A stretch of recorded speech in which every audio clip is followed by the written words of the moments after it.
Welcome to another episode of the R.A.P Radio Show with me as your host, Ryan A. Polk. And we're sorry for the delay. We was having a few technical difficulties, but the main thing is that we are here.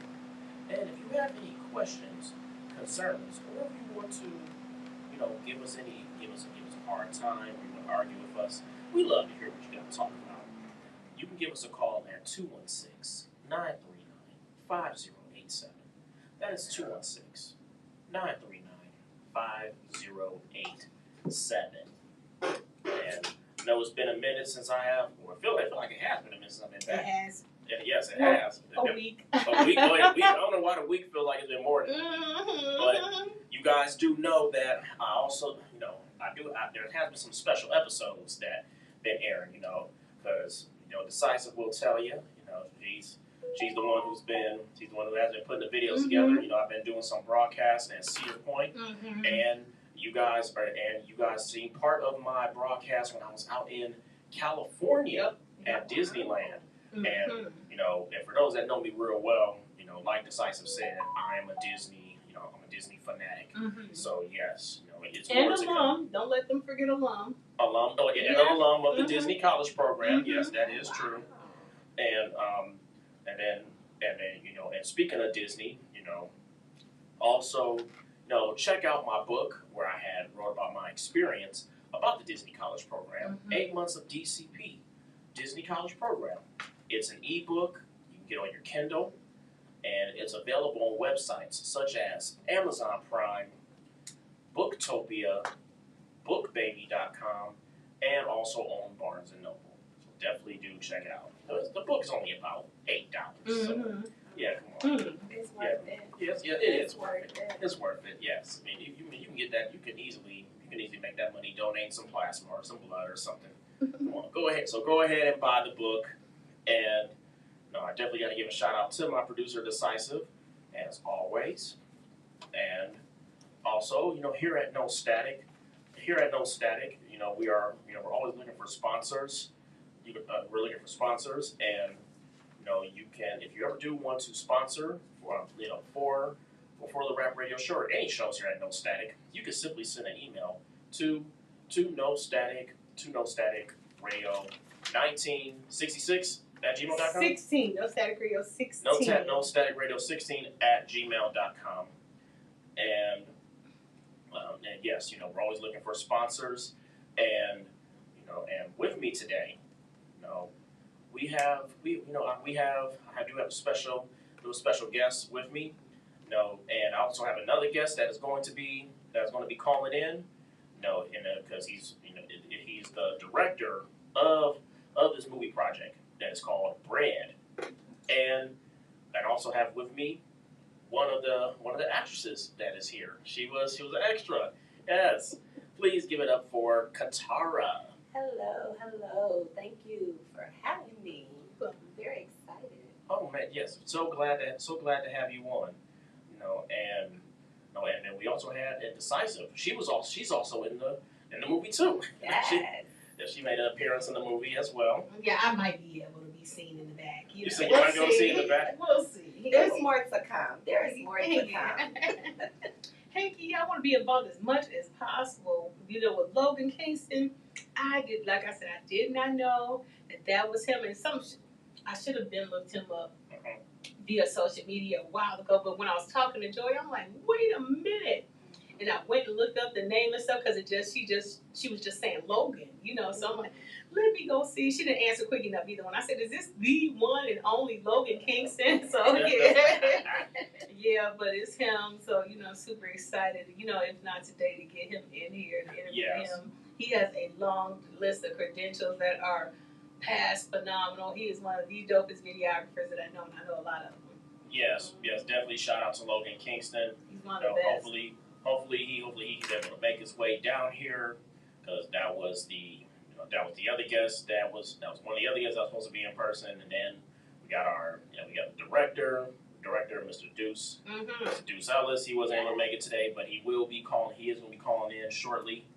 And man, so before he does call in, you know, how did you guys like being on the set of that? I mean, Katara, was that your first time being on the set of a movie? No. Well, commercials. I've done commercials in the past, but I was an involuntary extra in the movie in LA. Mm-hmm. They asked us to just walk. I was there for a girls' trip, and it was me and my girl. Shout outs to Tiffany A. We were just walking past, and they said, if you guys want to just keep walking past. I mean, it was fun. It was fun. It's always fun. But on this set of Bread, oh my goodness, it was so chill. It was very authentic. It's what you would see in an actual scene, you know, at the club, chilling with your people, having a good time, and a lot of fun, just a lot of fun. Mm-hmm. Okay, nice and decisive. Well, because we know I have this will technically be the second project we have done before, but this project is a little bit more more legit. Yeah. So yes, how did you like it? I absolutely enjoyed it.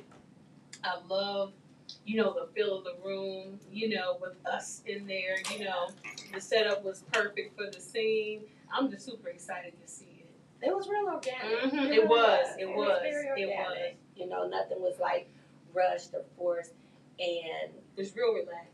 Yeah, we were, we had, of course, you filmed things a couple of times, but I don't think that we had to do that much, Mm-mm. Yeah. Do that one again, do that one again, do that one again, because I have been in productions and in the past just with commercials and plays, and it's always like, okay, you got to do that part over, or you got to do this over, and it wasn't a lot of that, which made it really, seamless, kind of, and organic.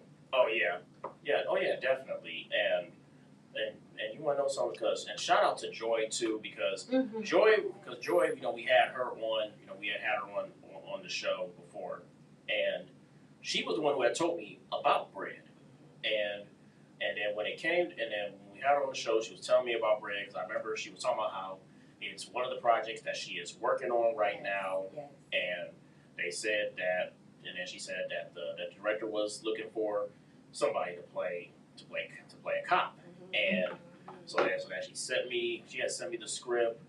She had sent me the script for to read for the cop, and then I had to submit a video to the director for it. Yeah. And I had to send it to her so she could send it to him, and I do my audition for it, and then next thing you know, she was talking about how the director really did like it, and he definitely wanted to cast me as it, and I have rehearsed some of the scenes with DUCE, and he is liking me as the character, and I am liking the character. I'm not trying. I can't really give nothing away. Right. I can't really give nothing away. But like for some reason I'm thinking of, you guys don't play video games, but for my PS2 players out there, he kind of reminds me of Officer Tenpenny from Grand Theft Auto San Andreas,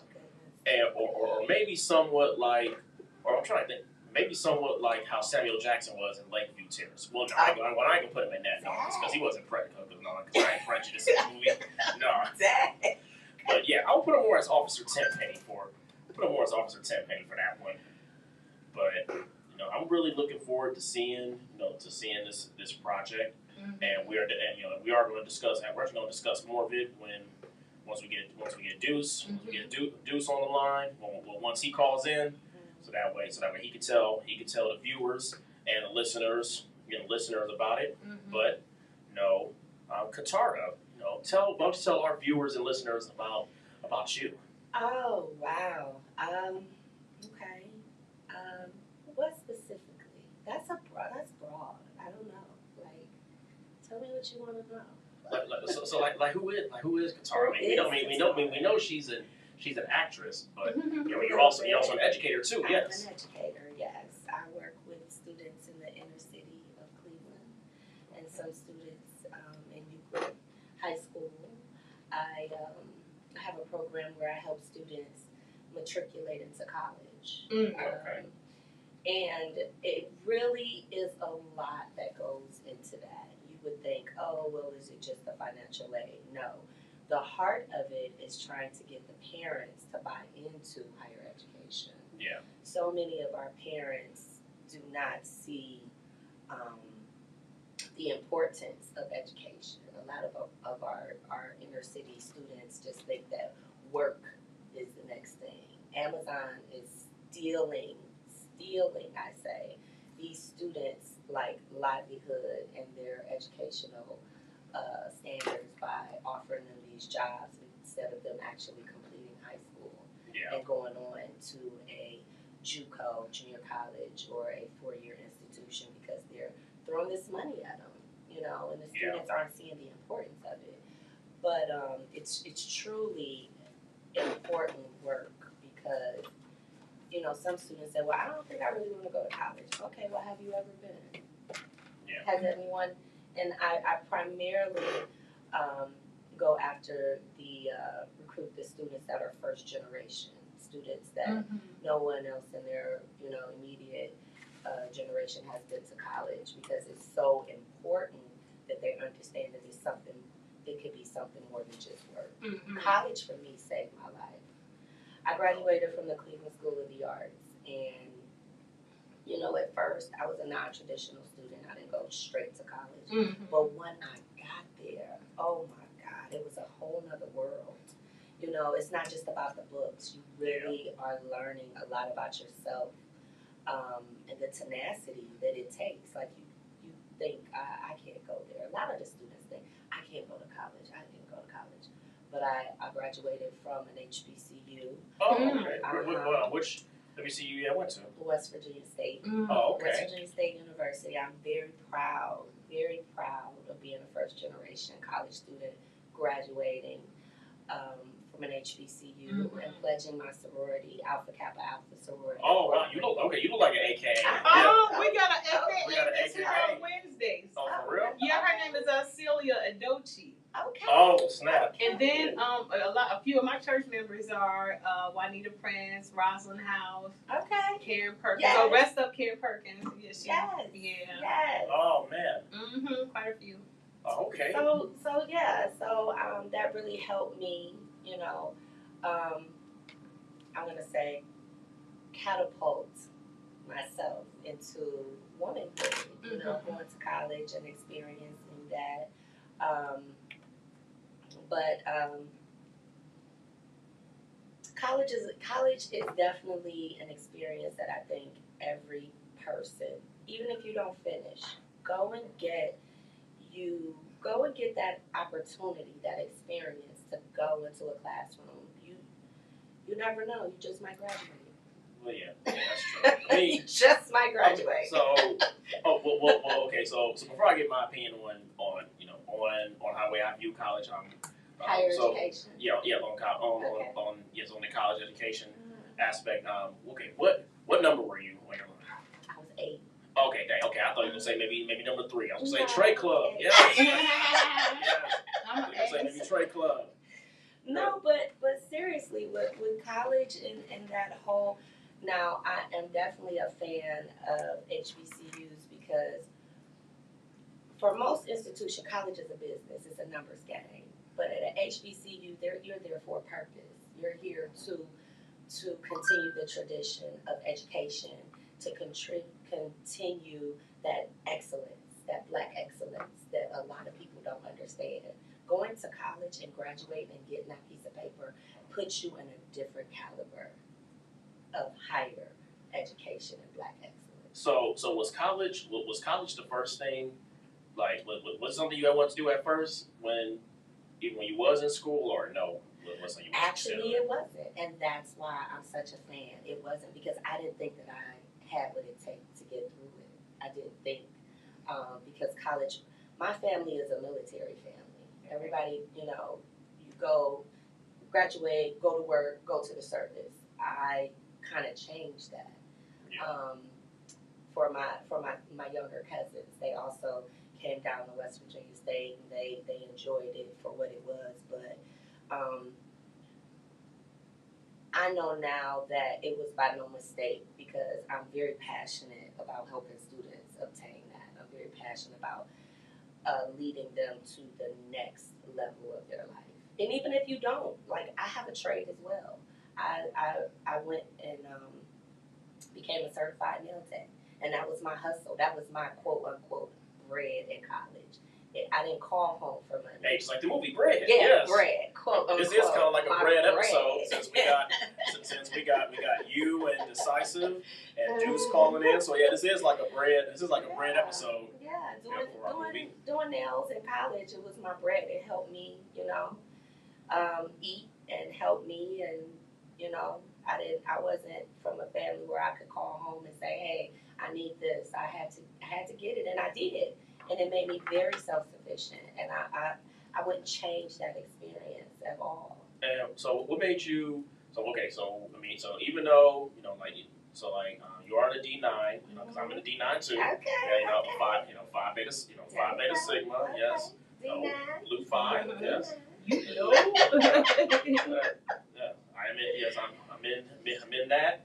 And what made you interested in joining that sorority? Now, see, that's very interesting because we had a teacher, God love her, God bless her soul, Cheryl Harvey. In high school, she was our everything, and she is a member of Alpha Kappa Alpha. She is known now as Ivy Beyond the Wall, but she got us together. I get a little emotional because I love her so much, but she showed us what a lady should strive for. Like again, I didn't think I could go to college, but I always knew I wanted to be an AKA, if that makes sense. Mm-hmm. It's like, no, that's what I aspire. And I mean, the challenges were there. I was very rugged leaving Cleveland. I was very rugged leaving Cleveland and walking onto a campus. She's with me. Cheryl Harvey is with me, and she is the reason why I went to West Virginia State, and she's the reason why I pledged my sorority. Oh, okay, Yeah. nice. Yeah. Nice, and then was you? Oh yeah, because you guys did have y'all regionals here too. Yes, Recently. yes, Was you in attendance for that? I mean, I wasn't able to make it to that. I But I attended am a so few sorry. things, but yeah, you weren't able. What were you? I had to work my 15th job. my dysfunctional third shift job. Gotcha. Yes. but some of my bros was there. Phi Beta Sigma. What's going on? We got DUCE online. We got DUCE. Oh, is that okay? Oh, hello, call. Hey, DUCE. What's up, bro? Yo, yes, man. It is good. It is good to have you on here, man. No, man. We was actually just talking about the movie some, but Not too much. Not too much because we definitely wanted to save it for when. Definitely did want to save it for when we get you in, and then also actually I'm like ready to go live on the IG with it too, because I just realized something. This is pretty much a bread episode because we got you here, we got you on the line, Decisive, who was in the movie, and we got Katara here. So yeah, this is like pretty much a bread episode, but definitely glad to have you on the line. How are you feeling? Oh man, I'm feeling great. The sun is out. You know what I'm saying? It's a little gloomy, but the cup is halfway full, bro. Oh yeah, definitely, man. So, while we got you on the line, because I didn't go into the plot about the movie. You can tell. We would definitely love it. You can tell our listeners and our viewers here, about bread.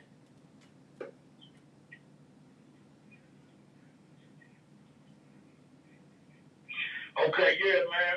Do I got like an echo? Can you is it an echo? And just a tiny bit, but it's okay. It's a tiny bit of an echo, but you're good. Oh, tell me again. Oh no, it's a tiny bit of an echo, but you're good. Better now? Yeah. Oh yeah, better now. Yep. All right. So what you say? You want me to tell you about the movie? Yeah. Yeah. Definitely tell our viewers and our listeners about the movie Bread.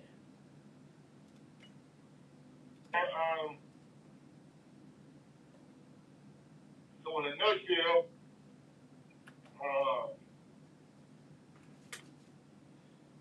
really a movie based about my life. You know what I'm saying? It's loosely based on my life. Loosely based on the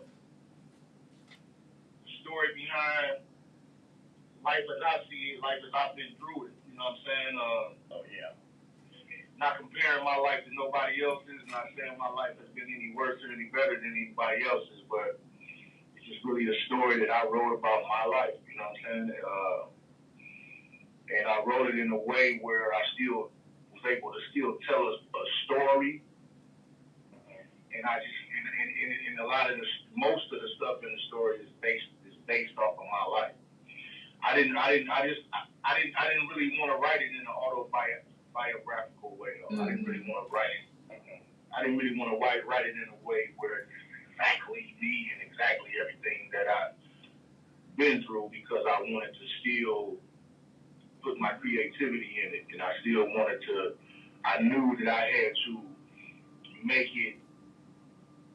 Not that my life is not interesting by the least, but in order to put a complete project together, you got to be able to look at it from front to back and look at everything inside of it and say how appealing will this be to the audience.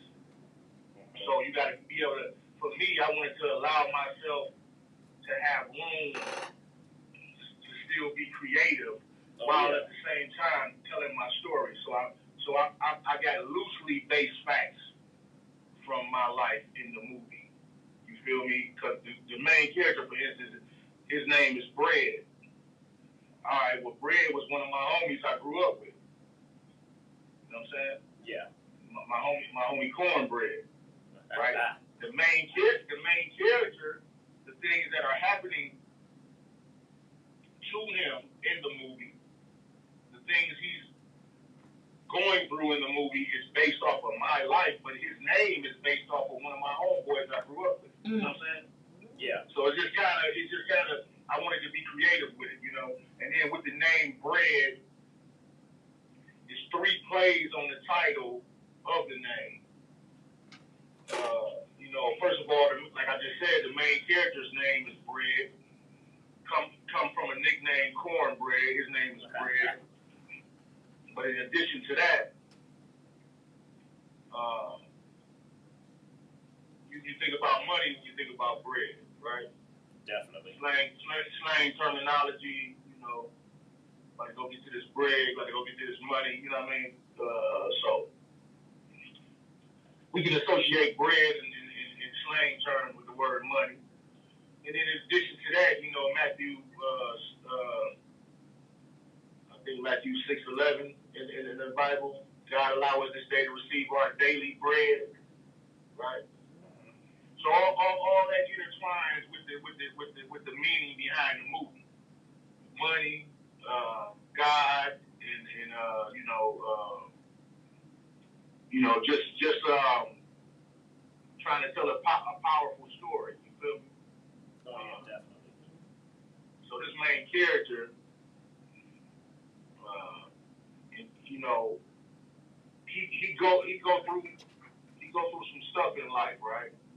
And he get introduced to the streets. He become a hustler. He become a gangster. Street life. And when you look at different movies like Belly, Juice, Minister Society, those are culture classics in the genre and in our community. We love those movies.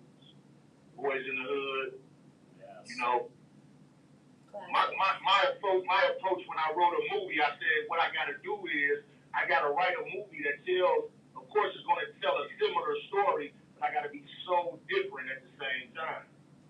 Because don't nobody want just another similar story. And then even then when you in business, when you're trying to do something, you're competitive and you're going up against everything else, you got to figure out what's going to make you stand out. Mm-hmm. When you're in business, you got to figure out what's going to make you different from everybody else. So I said to myself, what all do people love about all these movies? Boys in the Hood, Juice, Minister Society, etc. It's gangster shit. It's hood shit. They can relate. It's relatable. Yeah, that's true. But then I also ask myself, what are these movies missing? And I thought, when I was growing up, when I was coming up, when I was hustling, when I was in the streets, I still called on God sometimes. Yeah. Definitely. Tupac in a lot of people's eyes, Tupac was the greatest rapper ever. You know, with a lot of his music, he's talking about God. Yeah, that's true. Yes. Yeah, that's 100% true. And and not to cut you off because I like because I like where you're going with this. But speaking of when it comes to the hood movies, what would you say the ones you named is the one that like inspired you most? Because my favorite movie of all time is Boys in the Hood. Was there any particular one that probably would you say that like inspired you the most?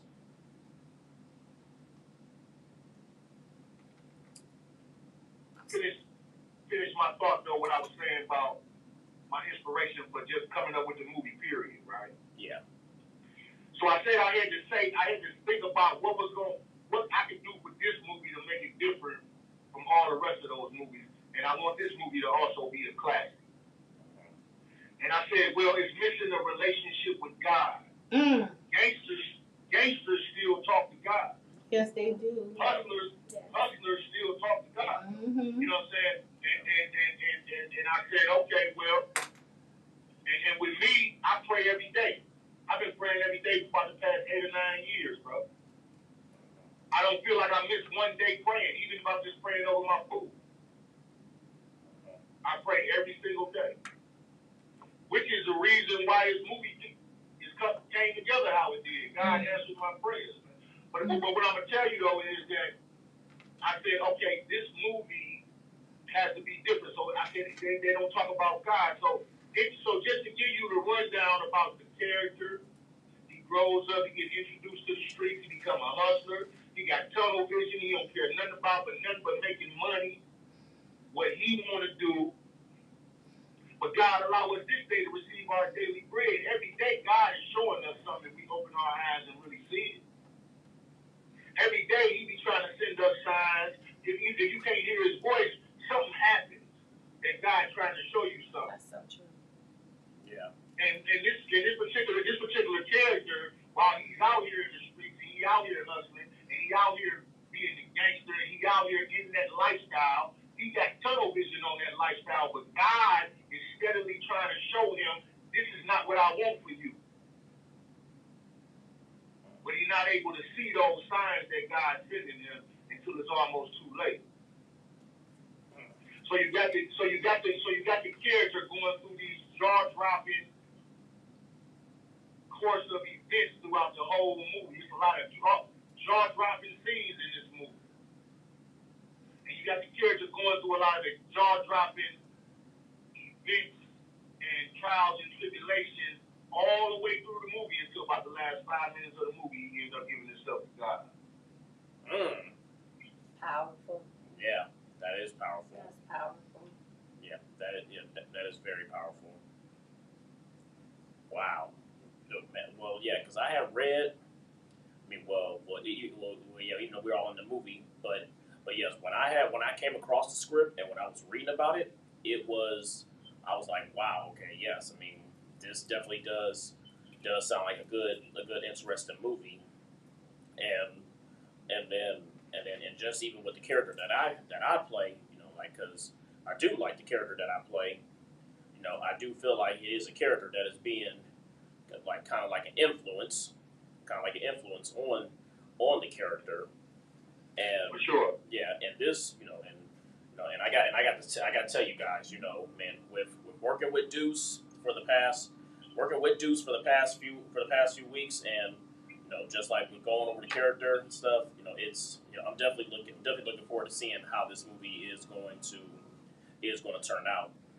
But I mean, like, yeah. So like I was kind of curious because when you said Boys in the Hood, I mean, yeah, that's my favorite movie of all time.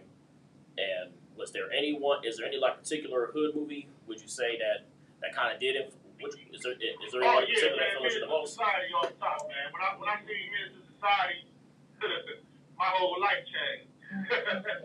I said, man, this movie just like the hood, bro. Yes. I'm like, wow. And when I see, man, me and my dudes, man, when we was teenagers, we went to go, it wasn't really no bootleg back then. I ain't gonna age myself, but I'm just saying, when Minister Society came out, we went to the theaters and see that about a good 9-10 times, man. Well, since you want to age yourself, you probably could have said, yeah, it wasn't no bootlegs, but you wanted to get a double, like a VHS double of it or something. Yeah. Yeah. But the actual factual, hey man, we would just be chilling and be like, y'all niggas want to go see Menace? We've already seen it 5 times though.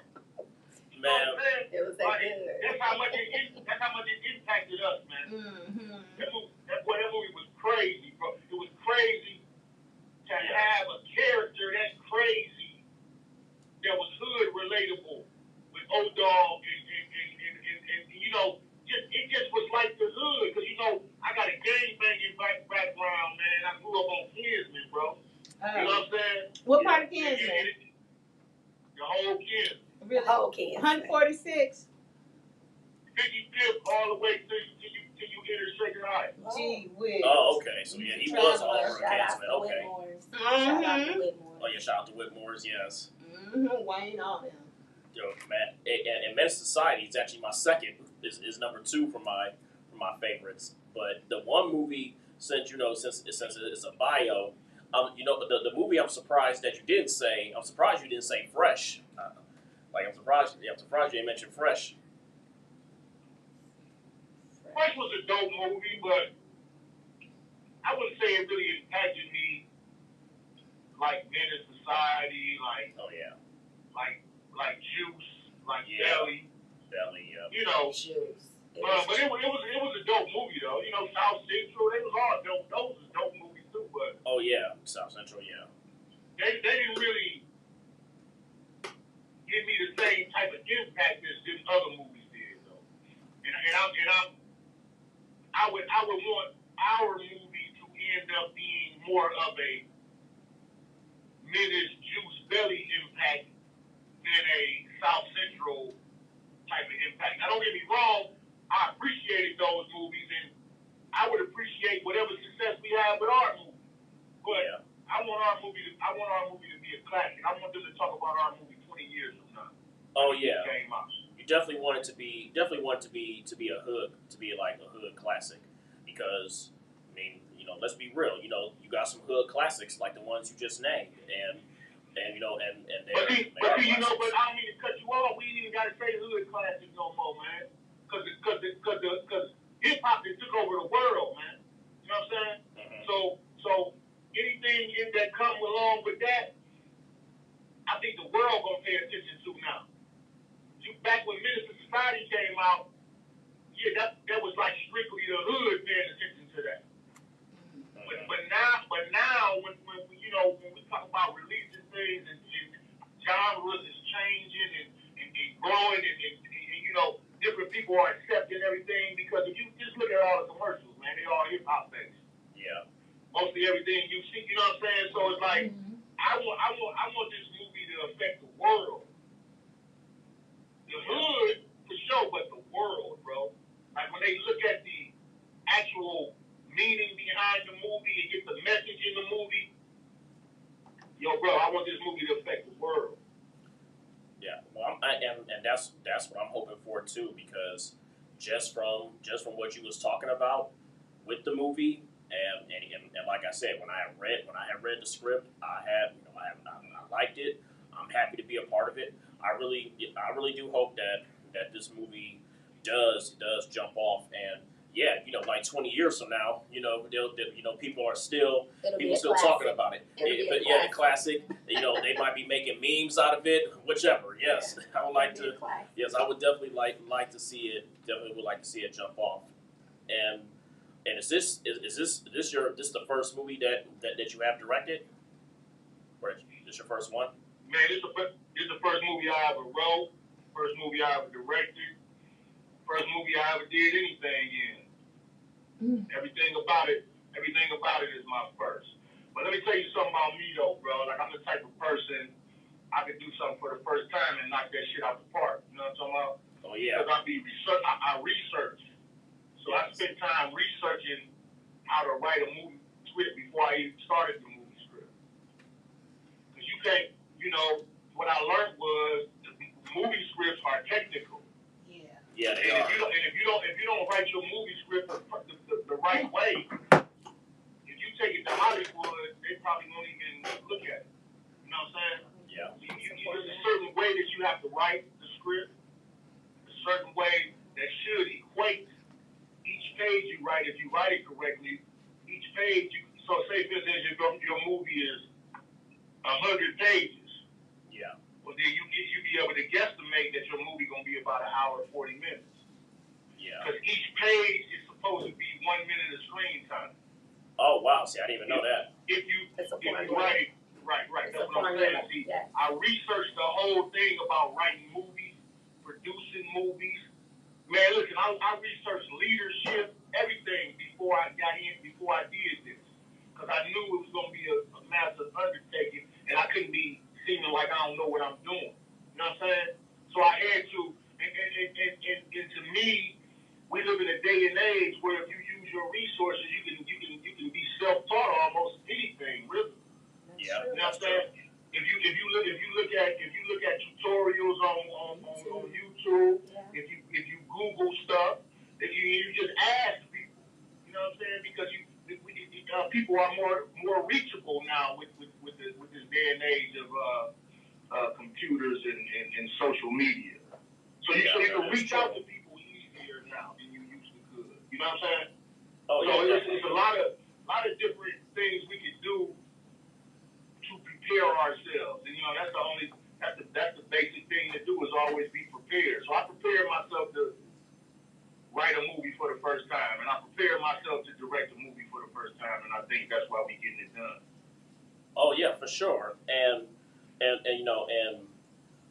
since you had talked about this movie like being like influence, to the community and to the audience, I do have a question for you, Katara, since you are an educator.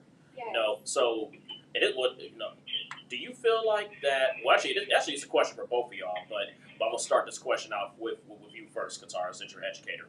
Do you feel like that movies, like movies like Menace to Society, Boys in the Hood, like stuff like that, where it talks about like an impact? Would you recommend that to be showed in the schools or no? Definitely, because it's reality. It's reality. It's reality, and censorship has come. It's come a long way because these kids are living this on the streets. I see this every day while I'm working. Like these kids are living these movies that, such as Bread. Yeah. It's not an everyday story per se, but it's a very relatable story because it's happening every day. No, I do not think that. I mean, the kids curse all day in school. Their parents curse all day in school. You see drinking, you see violence on a day-to-day. So to censor it and say, oh no, they shouldn't watch it, absolutely not. I think they should.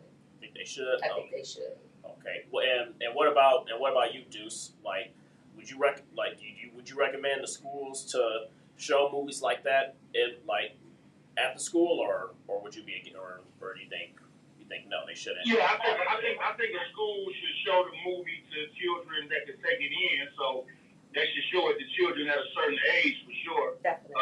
High school level. But with that being said, man, I've never been the one to be one-sided with my own kids, right? Meaning, you know, if I just tell them that life is one way and show them the good part of life and don't show them the real shit, then I'm not really preparing them to go out and be in the world. You know what I'm saying? I think the truth will set you free. You know what I'm saying? And what's inside of those movies is all true. This is true stuff that go on in the world. I mean, this is true stuff in the African American hood. But look at all the horrors of the world that we really see, man. You know, you might wake up in the morning and hear on the news, man, shooter shoots the Houston Mall. You know what I'm saying? Just out of nowhere, shooting everybody in the mall is on the news, right? So the news don't care about whether the kids see it or not. They broadcast it. You know what I'm saying? So it's like for me, putting something in a cinematic form and putting something together that is reality and reality based, I think it's great for our youth to see, especially if they got somebody to explain to them, you know what I'm saying, what it is that they just saw, what it is that they're watching. Yeah. So if you're talking about doing it in a school, I'm pretty sure that the teacher's going to have a discussion with those kids after they see that. You know what I'm saying? Definitely. And hopefully that discussion is to detour them from whatever they just saw in that movie. You know, we don't want our kids growing up, of course, living gangster lifestyles and selling drugs, etc. But we still got to be real with them about the fact that it's out here. But the beautiful part that you spoke about was how you changed your life. So if we got to go through the gutter to get to the hilltop, let's do it. Let's show that. You know, let's let them see that on the outcome it's a greater good. You know, so I definitely agree that it should be shown. It should be shown to audience that can understand it and relate to it, and maybe not relate, but to see a different side of life. You know, so yes. Right. Yes. Oh yeah, because I don't know why that happened, because like that literally had like just popped up in my mind, like, because it had me thinking like, man, you know, as much as we be learning about, you know, when it comes to like an impact and stuff like that, you know, and stuff that's going on in today's society, how come, you know, we never got to see movies like that when we was growing up? I mean, I can see Censorship. Censorship. I can see when it comes to censorship, you know, stuff like that. But then it's got me thinking like, man, you know, movies like that should be shown in schools. I mean, at least in the high schools, I feel like. Now, elementary schools, nah, but I mean, because of the censorship, really. But yeah, high schools, I feel like that it should be shown. Especially because you need a discussion. Yeah. The discussion that needs to take place, because I mean, there's so much education outside of the classroom that happens on the streets in your day-to-day life. If you pay attention, you know, and get those lessons, and I think that the movie Bread is going to show a lot of lessons learned. You know, some of the downfalls and the struggles throughout the movie that is going to show an outcome of success at the end. So I think that's going to be the best part of learning those lessons. Yes. Oh man, yes. I'm just really looking forward to seeing seeing the looks on people's faces. Yes. And when this movie and then when we're watching the movie, I'm really just looking forward to seeing, you know, just how it's all gonna go. I think for me though, watching one of us, someone from my neighborhood. I grew up off of Kingston as well. Oh, okay. Yeah, that's why I said shout out to Whitmore. Shout out to Whitmore's. Yeah, yes. I grew up off of Kingston, going to high school, graduating from the Cleveland School of the Arts, you know, and then going to college and studying communications. Like, this is like one of the most exciting times right now to just be a part of Bread and to watch it all come together. I'm truly excited about it. Yeah, man, and we definitely got to give a shout out to you, Deuce, because you know because you basically it was basically your choice to have all of us to have every single one of us in the room, you know, in your movie. Yeah. So yeah, Exactly. yeah, we definitely got to give you a shout out for that one. This what I want you to do though. I appreciate the shout out, but I ain't really nobody special, man. You know what I'm saying? But this what I want you to do though. I want you to say our movie. Our movie. You know what I'm saying? Our movie, yes. It's our movie, bro. Like, look, man, I ain't doing nothing by myself.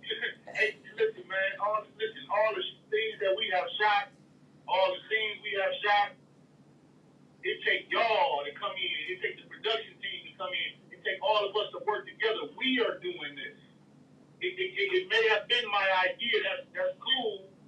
But we doing this though, bro. You know what I'm saying? When you come to rehearsal, you taking your time out of your day that you could have been doing something else to come and be a part of this. So that's appreciated on my end. So I totally look at this like our movie, homie. You know what I'm saying? Oh yeah. Okay. Well, hey, I appreciate that. You know what? Okay. Yes. Well, our movie. Yes. It's our movie. Yes. Okay. Yes. I like it. Teamwork. Yes. Teamwork. I mean, see, but he ain't like Tyler Perry where it has his name in every single where it's like, oh, you know, it's all Tyler Perry thing. Yes. He's saying our movie. Yes. Yes. I love it. But you know but that's just mainly what I be trying to do. You know, even when I'm at rehearsal. You know, because because you know this is something that I want to do, that I actually want to do, you know, as a career, and whenever I'm one of the people where if I'm given a job to do, I try to give it 100%.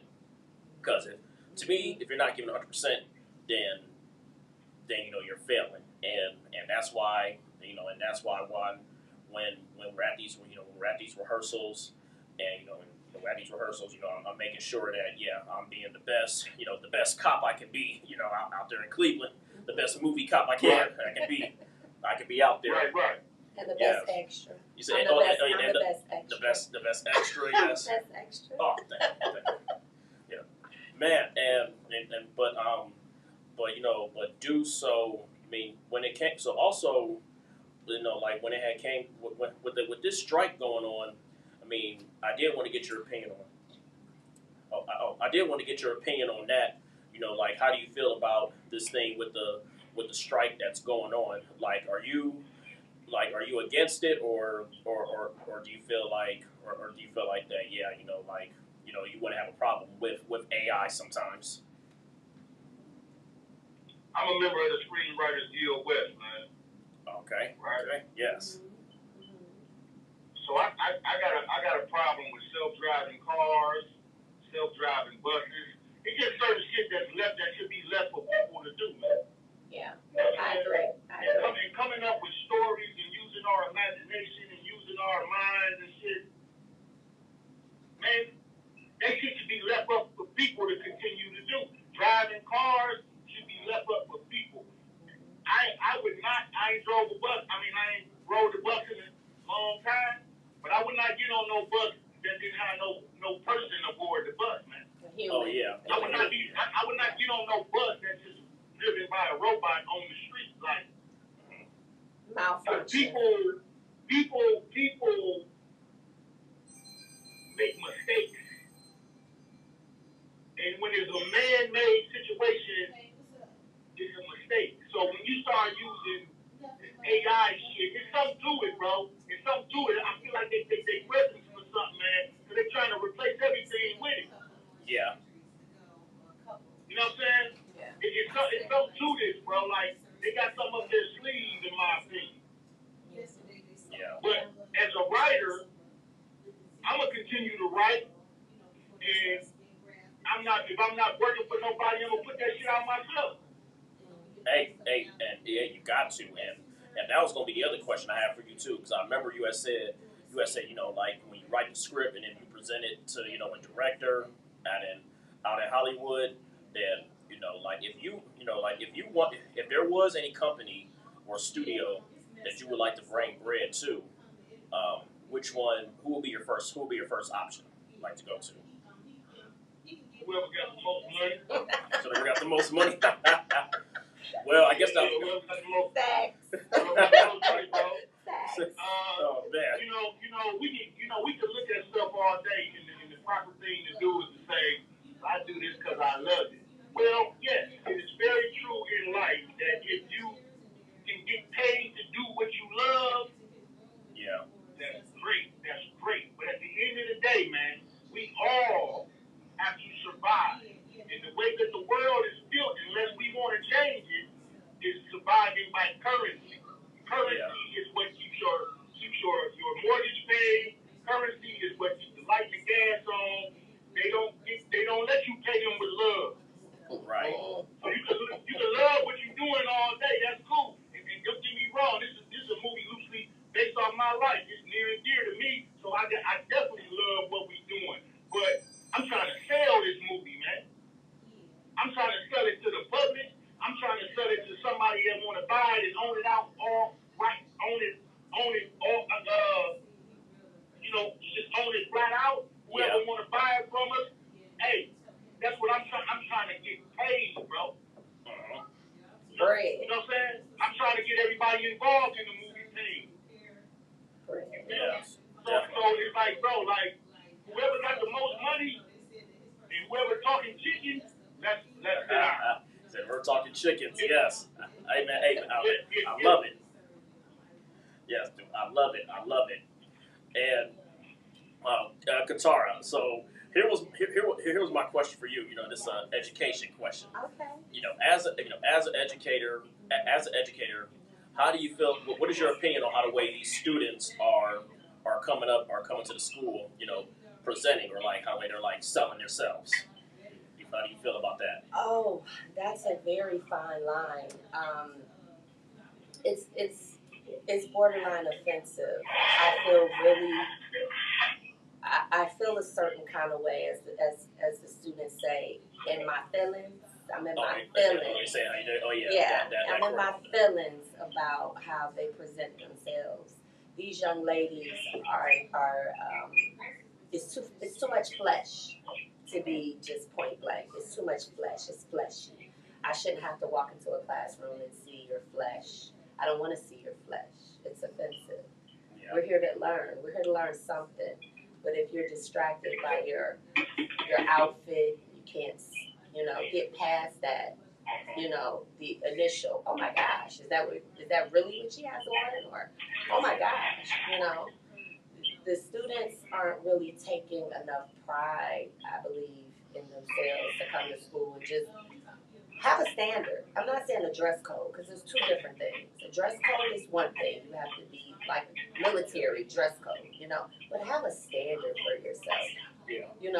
Look clean, look presentable.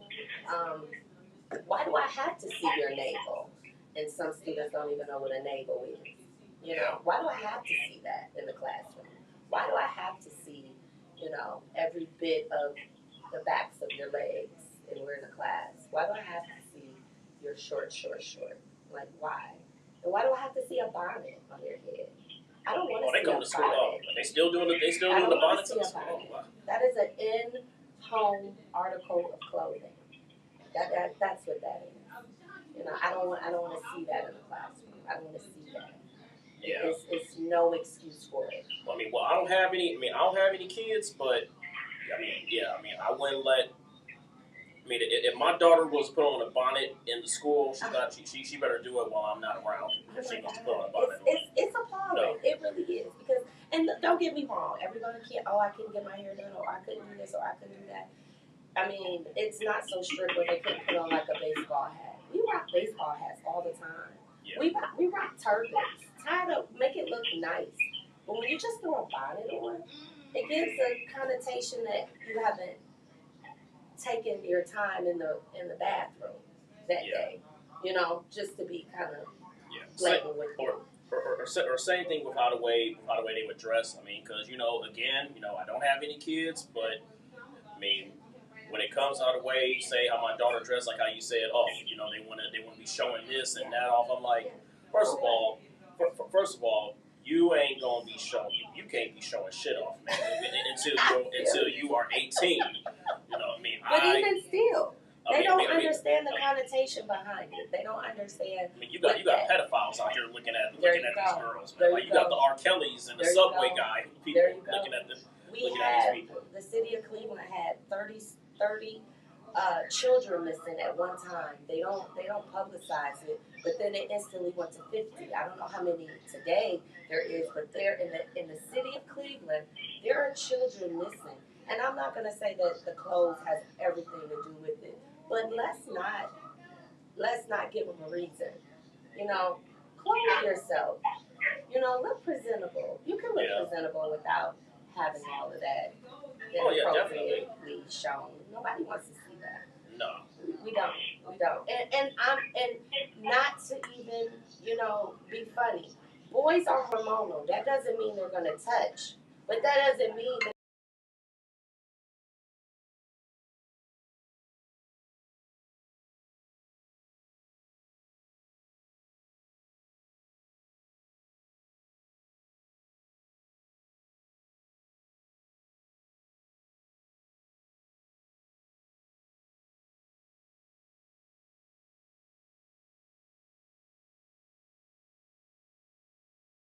I mean, do the schools even have? Because I remember when I was in school, they did have some type of dress code. Like there was a type of dress code, and it was strict. Are the schools even still strict like that nowadays? I'm gonna say this: the schools are no longer the place of education. It's more of a systematic community fall in. If you need help with this, if you need help with that. The schools, they really can't be. I look at it on both sides, but I think a lot of the administrators' hands are tied because there are these charter schools, and the charter schools are taking the inner city students in the districts out of the schools, and they're going to these charter schools, so then essentially the districts are losing the money. However, getting back to the dress code, you can still have a dress standard. You can. And just have one of my very good principal teacher friends, she uses pictures to describe what you should not come to school with, and I think it's a great way to explain it, because you can put it on paper, but people, some people like pictures. To say, oh, is that what I look like? Oh, is that what I look like? But I'll go so far as to say society is so accepting of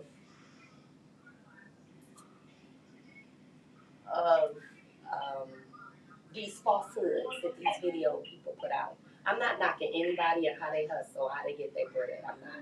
Hey, however, bread, that's a yes, bread. bread, I'm yes. not knocking that, but what I'm saying, inside of a high school, we need to have some type of composure, some type of standard. And no, the schools, it's pretty hard to have a standard. It is. Yeah, I definitely agree. I mean, I don't know. I mean, like, can you guys just imagine growing up in the time of being in school during the time that is right now, like with the like with the technology and stuff and everything that we have and stuff, because people, students be getting cyberbullied now. Oh yes, it's a lot of that going on. Yeah, it makes you. I mean, when I was in school, social media was kind of the come up a little bit. Because I remember we had MySpace. Yes. We had the MySpace, and then MySpace. Facebook was kind of just now becoming popular. Yeah.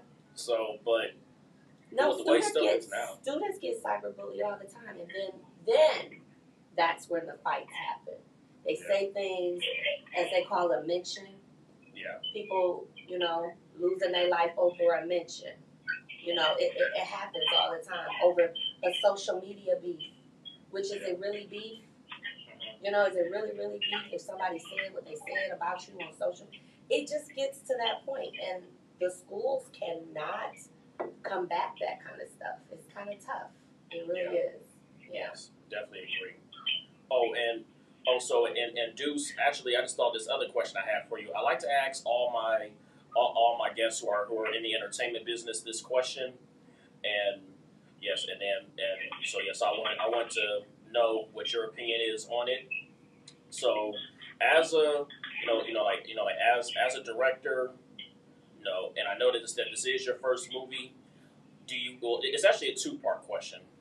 Um, do you feel like Cleveland do you feel like Cleveland is the place for entertainers and or do you feel like you have to move out of Cleveland to make it an entertainment, and have you ever thought about making that move to move out of Cleveland for entertainment?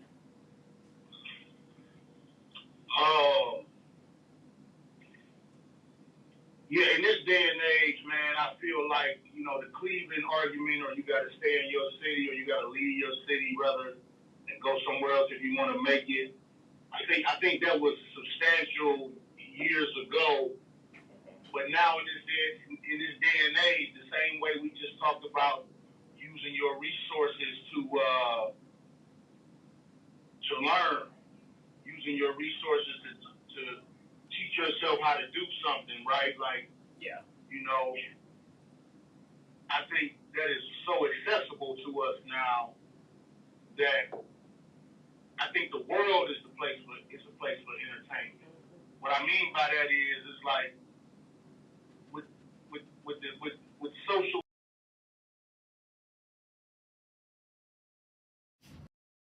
You can sell anything from anywhere. You sure can. yeah. You sure can. You know what I'm saying? You could be in Texarkana, Arkansas, bro, and on the internet and press the right buttons, and there it is. So I'm just saying, like, I believe. I'm gonna tell you a little story real quick, man. When I was 20 years old, I used to sell dope. I was making money, but I was primarily only in Cleveland. I ain't never really been nowhere else. I was 20 years old. My dude had moved to Atlanta. He was 23. He had a 31-year-old girlfriend, and she was pregnant. Oh man. He was 23. Right. He was 23. Right. So his daddy, who was like an uncle to me, he was a truck driver, and he also sold dope. He got a house built down there, which is the reason my homeboy moved down there.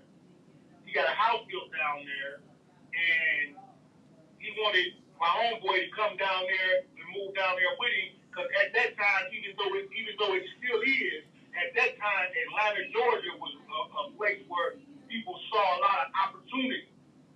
Yeah. So he wanted his son to come down there and live down there. So what he did was he bought an apartment lease, paid the whole lease up front for the whole year. And he told my homeboy, I'm giving you a head start. You got this girl pregnant.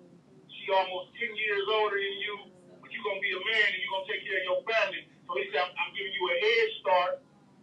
You come down here, your apartment already paid for.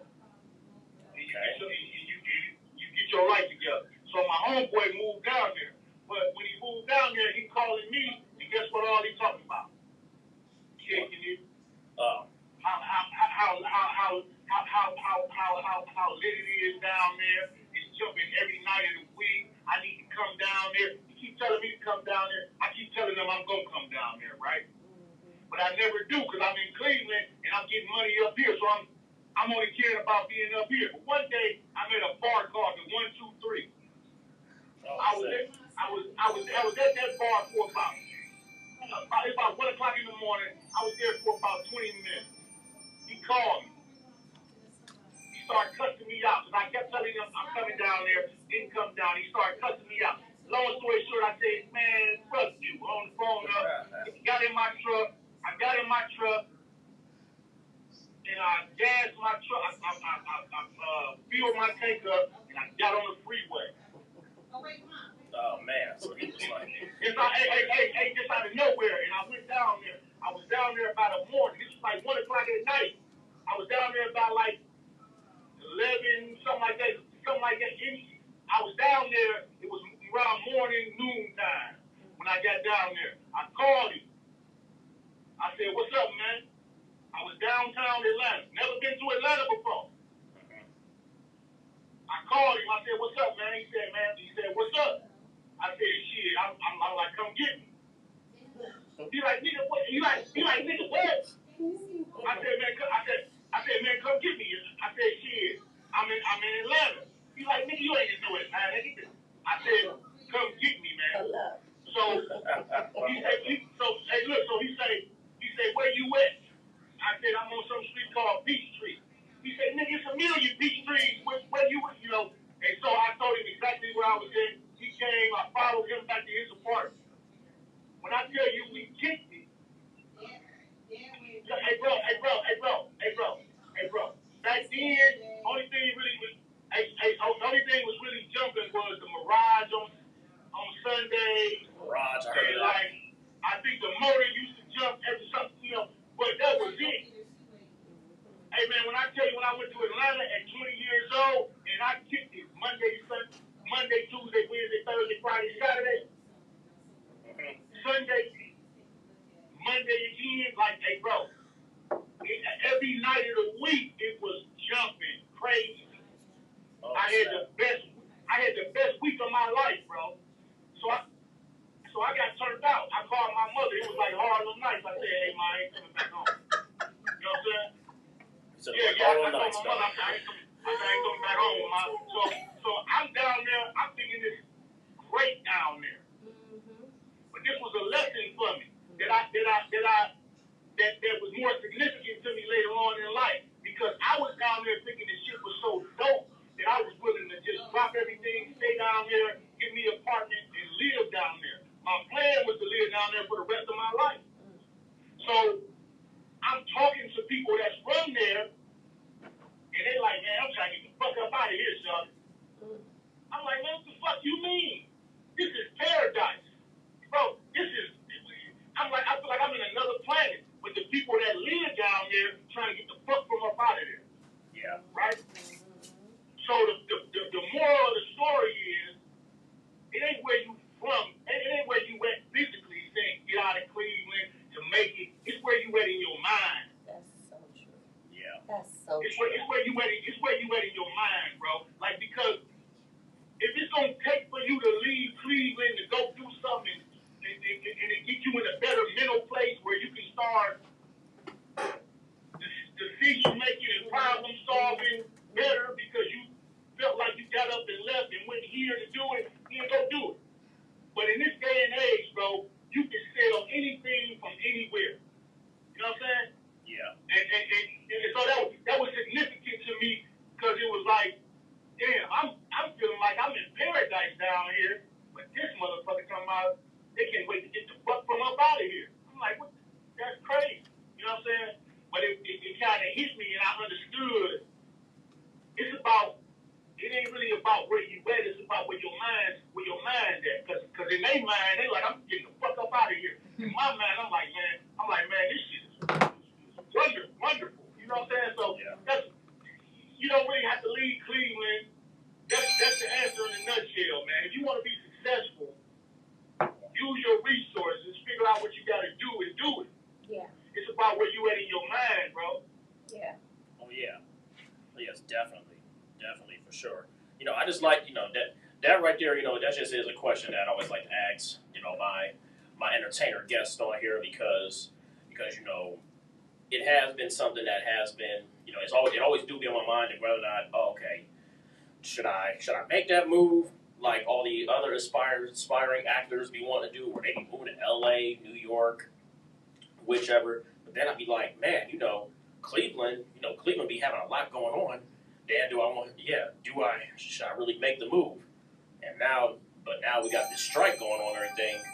Definitely wouldn't probably be the best move to make. But that's just something I do like to get the opinion on from my entertainer guests that I do have on here. You know, I always like to ask that question, that 2-part question for them.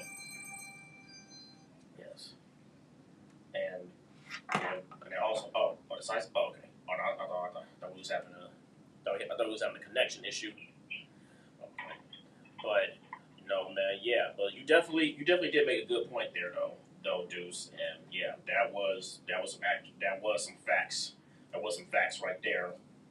And Miss Katara, I mean, before actually did want to actually finish up your your question. Well, no, not question, but I actually did want to give the answer that I had for what you said earlier. Remember we talked about with education? Yeah. So, I mean, like when it comes to education, and actually this all actually, you know what, it is actually like a question for you. So here's my view on education.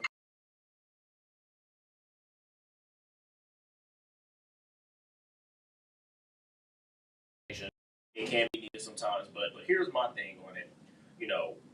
Because I had went to college. I mean, and college was not something that I honestly did not want to do at first because I hated school. I hated the hell out of school. And I can relate. yeah, I hated school, and but however, when I got to college, though, did I enjoy the lifestyle? Hell yeah, I enjoyed it. It was better than high school, but here's the thing that I just don't like when it comes to education. I mean, because when you're growing up, you're always told, okay, go to college so you can make this much money, do that.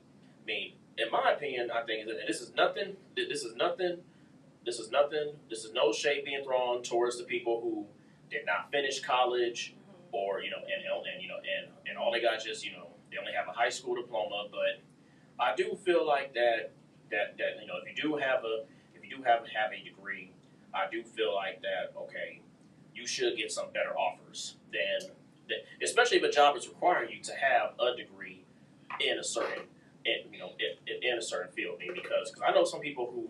Because I do know some people who don't have college degrees that are making more money than me, and then it be making me feel like, okay, well, that's kind of thing I get irritated with when it comes to education, and then also get irritated with it when you be applying for jobs that be requiring you to have, say, bachelor's degree and all this stuff, and then they just look past they look past it. Oh, I can totally relate. So.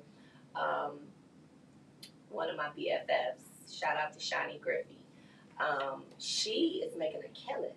She's making a killing, and she's living her best life out in Phoenix. We started at West Virginia State. She said, "No, I don't think this is for me." She didn't finish, but she's making a killing. Wow. And she loves what she does. Mm-hmm. And so, no, my thing is go and see if it's for you. It may not be for you. You may find your niche somewhere else, but at least you have that golden opportunity to say, I did it, this is what happened, and now I'm here. Just give yourself an opportunity is all I'm saying. Because for me, college saved my life. It saved my life. I mean, I was a girl, grew up off of Kingston, 153rd. And really? Yes. And before that, we lived off a mile. So, growing up in the inner city, that was my way out, and it's been successful for me because I made it successful.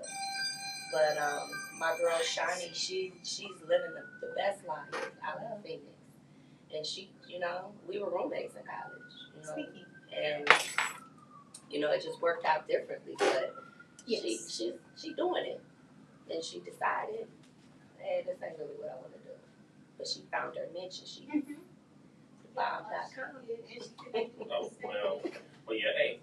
As long as she's successful, she is. Doing what she does, yes.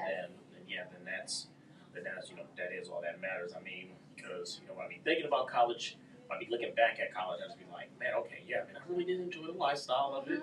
It was good to get that experience of being away on your own and everything, being on yourself, but then once reality hit, I just be like, it just be sometimes where I'll be like, okay, well, damn, okay, hey, I got the piece of paper and stuff, and y'all, but yet though, it seems like I get like a million, I just get like I feel like I get so many million rejections, for. And it's hard. It is hard because they require you to have these degrees, and then you're figuring out, I don't even need this degree to do this job. They just want to know that you went to an institution. And so do you feel like somebody with a degree should get a little bit, should get, I don't know, like a better offer versus somebody that has a high school diploma or GED? Or absolutely, because if the job requires it, then you should be paying me for it. Because if I didn't have this degree, then you wouldn't be looking at me. I wouldn't even be in the pool to be hired. You know, so I mean, everyone wants to have a quote unquote expert in their field. Everyone wants that. And what a degree essentially says is that, okay, you're an expert in whatever else it says that you have mastered the skills to obtain this degree, pretty much. But does that make you any better or worse? No, it doesn't. It just means that you went to an institution. And I'm not going to necessarily say paid your money because some people get scholarships. You know, that's a whole nother route. But you've gone to this institution and the outcome is that you walked across the stage and got a piece of paper at the end of the day, you know. And, you know, my thing is people say, well, college isn't for everyone. I beg to differ. Have you gone to see if it's for you? Have you gone to see if it's for you? And, you know, that's the thing. You got to see what's for you.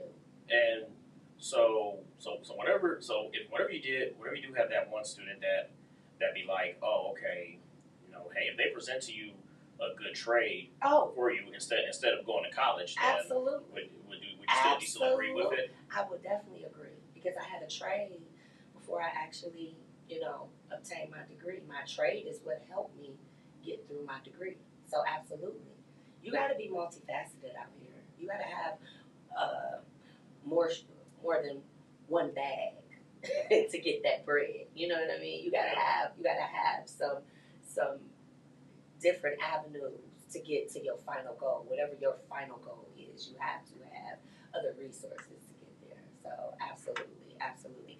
I mean, the thing is that I 100% agree with the Job Corps and the trade schools because we don't have, everything is technology. Everything is tech this, tech that. We don't have the plumbers anymore. We don't have the electricians anymore, the HVAC. Well, I think we still got the electricians. Have you seen some electricians? Yeah, but like the homegrown, you know, mom and pops, we don't have that anymore. Yeah, and that is really what sustained America for a long time. You know, that kind of work. You know, but you can always get that business degree and open up your own business as a plumber. You know what I mean? I use it in a way that always have a backup plan. Yes, get a trade. By all means, learn how to do something outside of the box. I talked to a student today, and she was so, just a beautiful girl. Beautiful girl. She said, I want to be a carpenter. It warmed my heart because she said that's something that most people don't want to do anymore. And she's absolutely right. A female carpenter, the sky's the limit. She can do whatever she wants to do, you know. So she also wants to get a business degree at the same time. So yeah, I'm for it all. I'm for it all. Oh, okay, yes. Any part of education. It doesn't have to be secondary education. It doesn't have to be higher ed, but any form of education, you know, to better yourself. Yeah, because that's just like how that kind of reminds me of how when I got into acting, like how when people would say, like, and I'm pretty sure that is something that DUCE can relate to me on this one, since he's the director. But you know, like when I got to acting, you know, a lot of people was talking about, you should go to acting school, or like go to film school. I mean, I never did go to an acting school, but have I took acting workshops? Yes. Do I feel like you really need to go to school for acting or say directing? Really depends on the type. It really depends on the person. Sometimes you're just natural talent. Terrence Howard was a friend of mine growing up in my teenage years, and he never went to anywhere. We went to Caribou. He didn't. I'm Shout here. Out to Caribou. Yeah, I'm here, and he's wherever he's at in the world right now. You know. Yeah. So it doesn't. No, you don't have to. No, I mean, DUCE, with the stuff you learned behind the camera, did you really feel like school, like a film school, is needed? No, man. I think life is about information and application. Hey, let me ask you a question, man. What's the difference between you and the lawyer? Between me and the lawyer, I would say the only difference is that he has a law degree, I have a bachelor's degree. So what does the law degree equate to? It means that he has what? He has the credentials. He has the credentials to. He has the information, right? Yeah. Education. When you're educating somebody, you're giving them information. Yeah. Teaching them information. You're showing them how to utilize information. It's all about information. That's what a college degree is. That's why jobs ask for a college degree. Don't really know what you can do, but they know if you got that degree, then you should have the information. Basic knowledge of what to do. Well, yeah. Right? That's true. You should have the information, right? So for me, life is about information and application. You got people who got GEDs and they become millionaires. Yeah. You got people who have graduated from college, but they get food stamps. No disrespect to nobody that get food stamps. What I'm saying is, though, those people who graduated from college but couldn't really get far, they got the information, but then they didn't do the application. Mm-hmm. They didn't apply the information that they learned, right? Because so Katara said college changed her life because obviously she went to college, she got the education, which is information, and then she was able to apply the information to whatever else she was trying to do in life, right? Correct. Or it taught her something that was able to translate a transferable skill in order to do whatever she had to do in life. But in my opinion, no, you don't have to go to film school. No, you don't have to go to acting school because you can be, like she said, a natural talent. It's really about the information that you give yourself, man. Once again, we're taking it all the way back to nowadays, we can use those resources and we can go get the information. If you don't want to go to college, this is what I tell my kids. My kids are going to be their own person. What's going to make me proud of you is that you are living life as a good spirit, as a good person. You are treating people kindly. You are respecting people. And you are trying to elevate yourself in some way or form or fashion that you see fit. Some positive way or form of fashion. Not what I want you to do, but what you feel is best for you. So I tell my kids, I'm not forcing you to go to college. Right. But if you don't go to college, you have to understand. You have to have a level of understanding. If you don't go to college, you cannot be a doctor. There you go. Because there is a process that you got to go through to be a doctor. And college is one of those things that you need on your resume. Oh, yeah. But if you don't want to go to college, you need to figure out the things that you can get information about. And you can take those things and you can apply them in a way that will elevate you, in a way that will sustain you financially, etc. So if you choose to not go to college, you cannot be a lawyer. But you can go and be a filmmaker. You can go and be a plumber. And there's some plumbers out here that's making $6 figures. Oh, you better believe it. You better believe it. Stacks a week. What I'm saying. Yeah, stacks a week. Yes. Oh, yeah. Yes. Well, I mean, it's a good business. So what you do is you get the information on what it takes to be a plumber, the information on what it takes to actually do these repairs, and then you apply it. Yeah, there are some short-term, learning classes that allow people to get into, stuff like that and be able to excel. Because I know plumbers that make thousands of dollars. I will say this though, on behalf of education, because I am one of the people that is for education and never regret it. Is the fact that I think that in our culture alone, I'm just speaking for us and about us, I think that some people just feel like they get tired of learning. I'm talking to you too, because you're all up in it. I feel like they get tired of learning, but I think that we need to start showing them and telling them that learning is a forever way of life. You're going to forever learn. No matter how old you are, no matter what you do in life, learning is a process of life. And then not disrespecting education, because our culture, our people are the forefounders of education. Right. Right. Oh, yeah. Exactly. On all aspects. On all yeah. aspects. So Hallelujah. and that's Yes. the thing. Let's not forget it. I'm not saying, back to what Deuce is saying, you told your kid that if you want to be a doctor, you got to follow this guideline. Mhm. You got to follow, this regimen of getting to this D and this R and this period. Mhm. You know, Mhm. and so it's a lot of ways. They say many ways to skin a cat, but when it Mhm. comes to education, for example, Alpha Psi Omega, the National Theater Society that Yep. I'm also a part of, Mhm. it wasn't too many of me in that, even at Sure. HBCU, Yeah.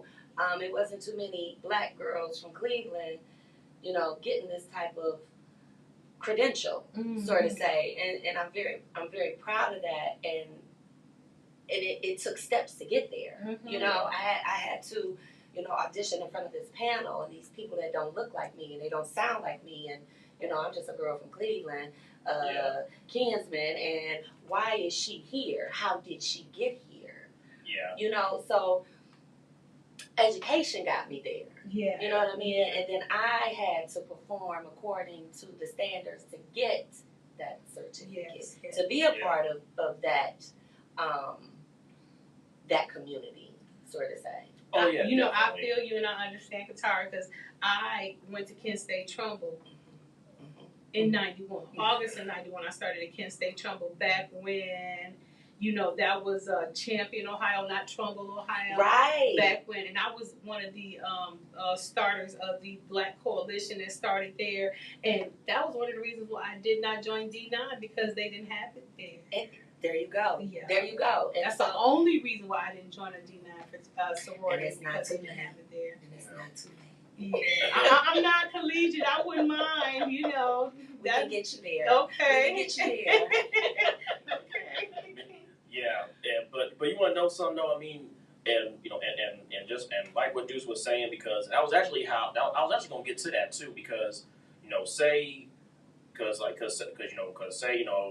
if my kid was to come to me and say, okay, I don't want to go to college, then I'll be like, okay, cool, you want to go to college, that's fine. Mhm. However, you ain't just gonna be sitting around. You got to think of a trade. Like if they was to be like, okay, hey dad, I don't want to go to college. I want to go to a police academy, or I want to go to culinary school, something like that. And yeah, I'm totally would not be against it. Yeah. Right. But I'm just not going to allow you to just be Nothing. nothing. I'm not going to allow you to be nothing. Yeah, you ain't gonna be nothing. You ain't gonna be laying around doing shit. Yeah. Nothing. Yeah. Yes. You definitely do need to have yourself a trade.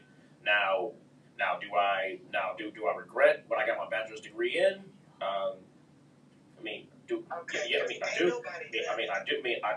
I do because like I kind of wish I should have just stuck with the major that I was interested in before, because at first when I went to college I was interested in telecommunications. Okay. Then I was also interested in criminal justice. So can I ask you, what did you get your? I got my bachelor's in public health. Okay. I got in public health, and I realized that since I'm not really doing much in my field with it, I only have worked maybe one job that's related to the field, but now I'm getting my master's degree because my job pays for it. Gotcha. And who ain't Who's gonna turn down some free education? Yeah, who's gonna turn down free education? So that's why I'm Turn it currently. down. I got my bachelor's in public health from Youngstown State University, and I'm currently using services of my job to get my master's degree in communications, because the media is what I love, and so I'm getting that online currently at Tiffany University. Oh, I'm familiar with Tiffany. yes. So I got my bachelor's at West Virginia State University, and then I got my master's in adult and technical education from Marshall University, also in West Virginia. And that's why I am an advocate for education. Adult and technical education, that's trade school. That's helping other people get to that bag. You know what I mean? Getting them by any means necessary. And so I think I'm just a lover of people, a lover of students. Diversity meaning any student at any age.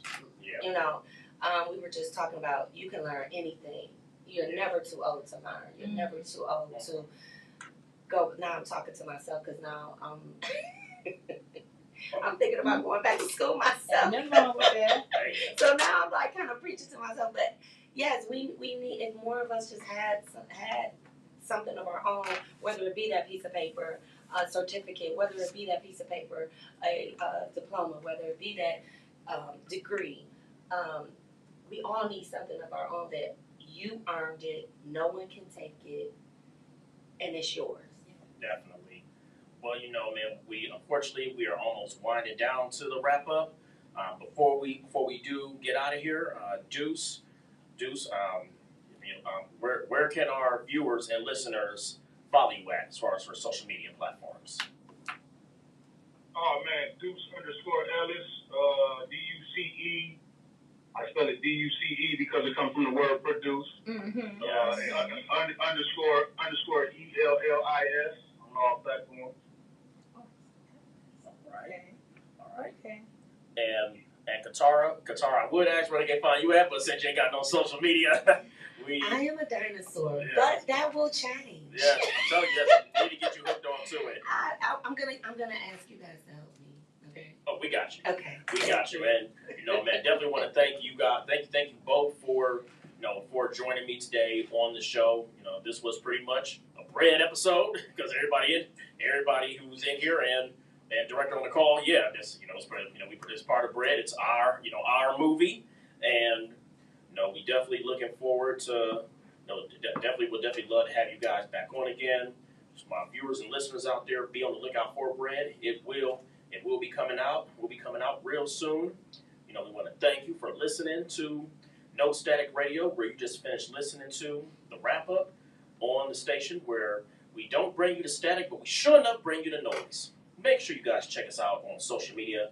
We absolutely love to hear from you at facebook.com/No Static Radio LLC, on Twitter at @NoStatic_radio, on Instagram at @TheReal_No Static Radio, and on YouTube at No Static Radio, and our newest platform, Discovered.tv.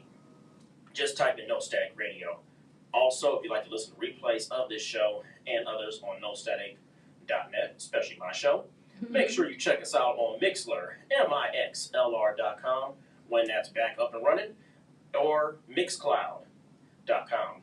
Just type in No Static Radio on the toolbar for replays of this show and others on this platform. And continuous streaming, listen to us on TuneIn.com or LiveOnlineRadio.net and MediaQ. Just type in No Static Radio on the toolbar for continuous streaming of this show and all others on this platform, and a more in-depth look at all things No Static Radio, including upcoming events, merchandise, or in-depth look at all our show hosts. Please visit our website at www.nostaticradio.net for all things No Static Radio. And thank you so much for sharing your time with us. You know what it is. We got more music for your listening pleasure. And we also have the Solomon Polk Show coming up next. Here on Your Voice of the Revolution. NoStaticRadio.net is powered by Google and Colors on YouTube, and sponsored by Lamont Avenue Wines, the Cleveland Rugby League, and Design Me exclusively. And our newest sponsor, the Dedicated Senior Medical Center. Shout out to Ray and Irma. Oh, nice. There Yes. you go. Yeah. More sponsors. Yes. Yeah. So, yes, to my guests, again, thank you so much. And you just got done. And, until next Thursday, everybody, we are out of here. Thanks, guys. Thank you. Okay. Picture time. Picture time. Yes, it is. Oh, We take a group photo. okay. We take a group photo afterwards. Okay. When can y'all have me back? Whenever you want to come back, that's what I was going to say. Yes, Please come back. please. I don't have anybody. Whenever. You can come back next week. I don't have nobody next week, I don't think. Yeah. Really? I don't have nobody next week. So is it every Thursday at this time? No, no. It's usually from 5 to 7, but because it's 3 to 5 until October 1st, because I have rehearsals for a fashion show. That's Okay, from because 6 to 8. 5 to 7 works for me better. Oh, okay. I can leave a little, like I left early today, Okay. but 5 to 7, Mark me down. I don't care what the topic is. Yeah. Yeah, like. Yep, and I got your You got my information. stuff. Yeah, Okay, yeah. thank you so Yeah, much. for sure. I really enjoyed this. Thank you so I hope the people was okay with me. Was they okay with me? Yeah. You think they was? Thank you. I hope they was. So when does this air? In a